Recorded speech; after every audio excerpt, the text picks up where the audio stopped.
It's interesting, the last thing that you said, and I'd like to get into that.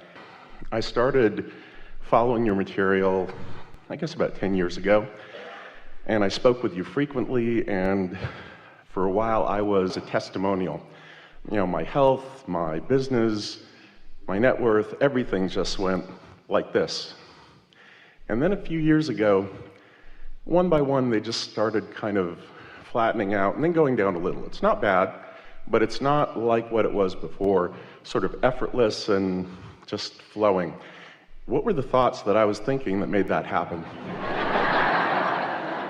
We will help you sort that out. But before we do, we want to remind you that it is always an asking that is the beginning of new desires. And so when you first came into awareness of this conversation about creating your own reality in the way that we are presenting it here, you were like most people in that you had many desires that were not feeling to you like they were controllable. It's like when you pull the slingshot back, the further back you pull it, when you let go of it, the further your rock goes. And so with most of you, you had a lot of things bubbling in your vortex that had been bubbling there for a long time that you were not aware of. That's what we were just saying today. You were not aware of them. And once you began applying some of the softening of resistance techniques that we were offering, you became the realizer of more and more and more of them, and the allower of more and more and more of them. But it is so helpful that life causes you to keep putting more and more and more things, material, basis for creation, back into the vortex. And so recently we've been talking, we'll just give a little recap for the benefit of people that may not have heard it, and then we're going to tell you something new that we know you've also heard, but it's important to this conversation. So step one is life causes you to ask, and when you ask, it is given every time. So you ask and it's given, but it's given in this vibrational vortex version that we were talking about, where even though it's been given, you don't know that it's been given, you don't know that it's in there, you don't know that it's been given, because you can't yet see it, hear it, taste it, and touch it, and smell it, and so forth. And that's where you were when we first met. Not completely, but a lot of things were at that state. Step 1 and 2, then ask. Step 2 is it's given. It becomes a vibrational reality. Step 3 is you have to find some way to be a vibrational match to what's in there. So when you do that, then those things begin manifesting into your experience. Lately, we've been talking about step 4. Step 4 is you become a master of what we were talking about here today. Staying in the receptive mode, not letting the condition control the way you feel. Not letting the condition control the way you feel. It's so easy to observe and then to conjure a vibration based upon what you're observing, and that's not mastery, because you've done step 1 and step 2, but unless you are able to hold yourself in a good feeling place. Esther has got a call from someone who is overlooking her place in Del Mar, and they said during the storm the other night a big tree blew over, didn't cause any damage. It was right where her van that she just bought was sitting. And then Esther thought, I was going to leave that van right there. And then all of a sudden one morning I woke up and I thought, I think I'll drive that van out to Texas and show it to the kids. So she got up the next morning, she had a few days, she got in the van, she drove it to Texas, and the next day a big tree fell right where the van was parked. And Esther thought, well, maybe I am more in the receiving mode than I'm giving myself credit for. Maybe I should start looking for the things, the thousands of things that are going well, and not put any emphasis on the things that are maybe not. And maybe I should accept that I am the creator of my own reality. And maybe I should accept that when things don't go the way I want them, that it causes a stronger desire to go into that vortex, and it becomes the beginning of more, that source and law of attraction are going to bubble into something. So there is more potential desire for me to receive. So that was our long way of saying to you that all of these things that are happening are causing you to put more into that vortex, because you can't make magnificent things. We've never said this before. Thank you so much. Things can't come from nothing. They have to come from something. They come from vibrational basis. And that's why you were born into this universe, into this time-space reality. with contrasting things to cause you to put more and more and more and more into the vortex, so that law of attraction has more and more and more and more that can come together, so that you can be the receiver of the new ideas. Because complacency has never been your style, and things going along just perfectly has never been your style. You must be reaching for something more. That's where the juice is. The juice is out on the leading edge, not on the complacent edge. The juice is out on the exaggerated, contrasting edge, not out of the, everything's perfect in my life edge. That's when there's no reason to mold anymore, you see. Want to talk about something specific?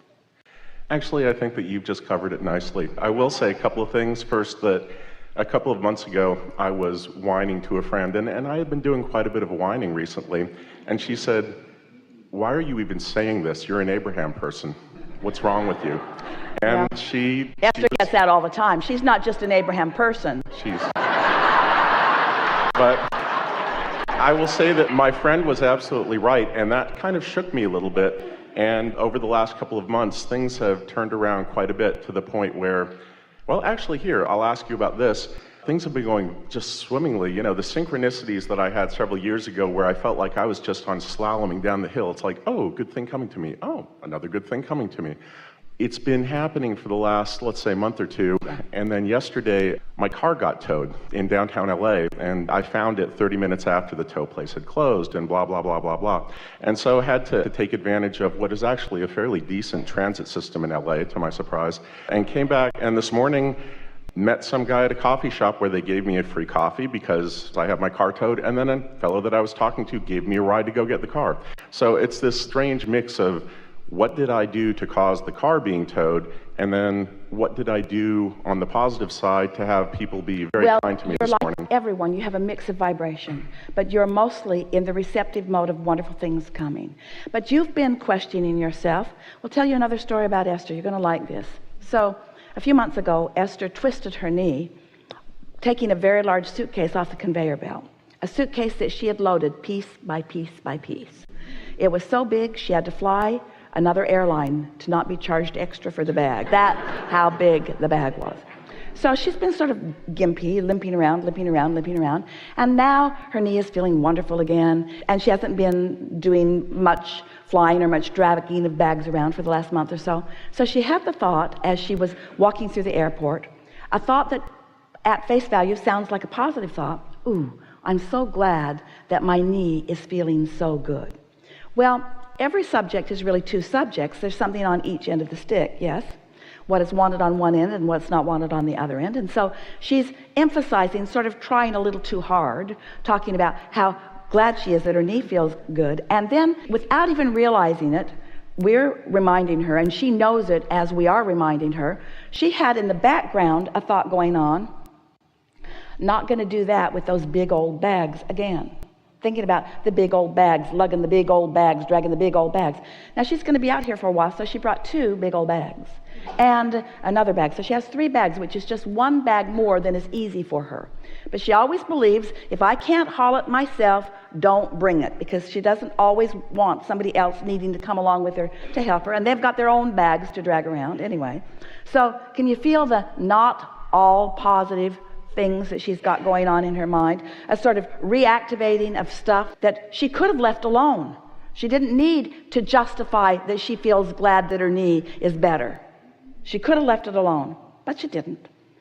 And so when her new, to me, suitcase came off the conveyor belt, she lifted it off with ease, or her friend lifted it off with ease, and she's hooking everything up, and she hooked her smaller bag on it. She thinks it's so great the way it piggybacks, and she can push one in front and pull the other behind, and this was so incredibly heavy. She couldn't believe it.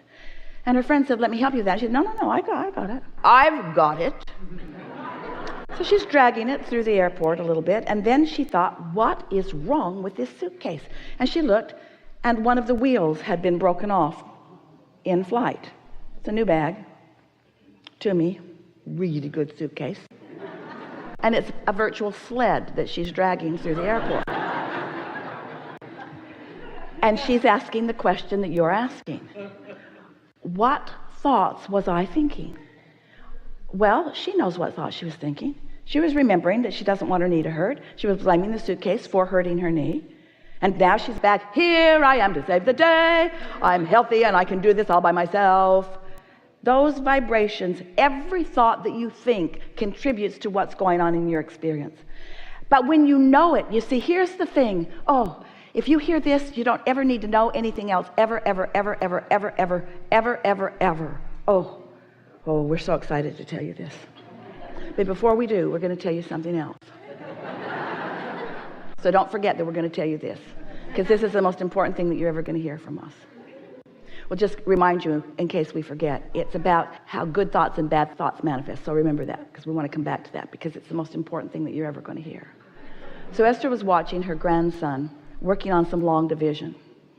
And he really is a good student. He wants to be a good student, and he really applies himself. And he's kind of excited that he's getting to do a little homework, because his big sister's been doing homework, and so now he's got some homework. So that means he's big, and he's sitting and he's getting frustrated because he can't get his problems right. And so his mother came to Esther. She was spending the night there, and said, can you show me how to do this long division thing? Because I want to show Luke, and I want to make sure that I remember how to do it. And Esther said, I think I can remember how to do it. And so she did it, and then they checked it on the calculator. Yeah, that must be how to do it, because we got the right answer.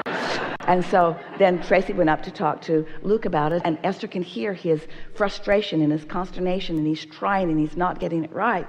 And then all of them realized he doesn't really know his times tables. Not really. He was sort of guessing at some of them. And so when you're sort of guessing at the timetables, you can't do the long division. And until he gets that, the rest of it is not going to be easy. And Esther laid there in bed that night, and she thought, oh man, this is just like understanding law of attraction. This is just like understanding these few basic things. This is just like understanding that law of attraction is responding to us, and that our emotions are telling us how we feel. This is just like understanding once a thought occurs, once a thought is recognizable and received, a good feeling thought is going to manifest into a good feeling manifestation. It's the law. And a bad feeling thought is going to manifest into a bad feeling experience. It's the law. But they seem to be happening quicker and quicker, with less distance between the thought and the reality. Yes, because you understand that you create your own reality, and because there's momentum in every thought that you think, and because the universal forces, things are manifesting more quickly now than they ever had before. There's more current from your inner being about what's going on in your vortex, and there's more current in the mass consciousness about things that are unwanted. So the rich are getting richer faster, and the poor are getting poorer faster, and the sick are sicker faster, and the well are weller faster. In other words, the crevasse between wanted and unwanted is starkly realized, you see. And then your government says, oh, well, we'll just smooth it all out again, and you can start all over again. But you won't, because you've got a vibrational position that is steady and will yield to you once you just clean your thoughts up just a little bit. And anyway, what's so wrong? We've been saying to you for years that there are two ways to know what you're doing vibrationally. One is how it feels, and one is how it manifests. And the feeling is pre-manifestation, and the manifestation is post-manifestation. But what difference does it make? If you are becoming a master, step 4, we didn't tell you what step 5 is. Step 5 is not being mad at yourself for having a step 1 moment. Step 5 is realizing that contrast is going to always be part of the process. That it's how you clarify, and that it doesn't mean that you're not good at what you do, and it doesn't mean that you're not worthy. It means that you're clarifying. It means that you're putting more ingredients in. It means that you're making a more robust vortex. It means that you're going to have more desires that are coming out of it later. It means that you have longevity here in this physical experience. When you become complacent, we've never said this before, but this is the perfect time to say it. When you become complacent, when you're not feeling any emotion anymore, when you're not contributing any more to your vortex, when you stop putting the ingredients in time, you stop being in this physical time-space reality. It's all part of your continuation of creating here. So the challenge is essentially just learning how to monitor and master our thoughts and our emotions. Yes, but what's an easier way of saying it? To care how I feel, and do something about it when I don't feel so good, and catch it at the earlier subtle stages. Don't wait until you are livid about something or disappointed beyond measure about something. Catch it in the earlier stages when it's easier to just step back into the receiving mode.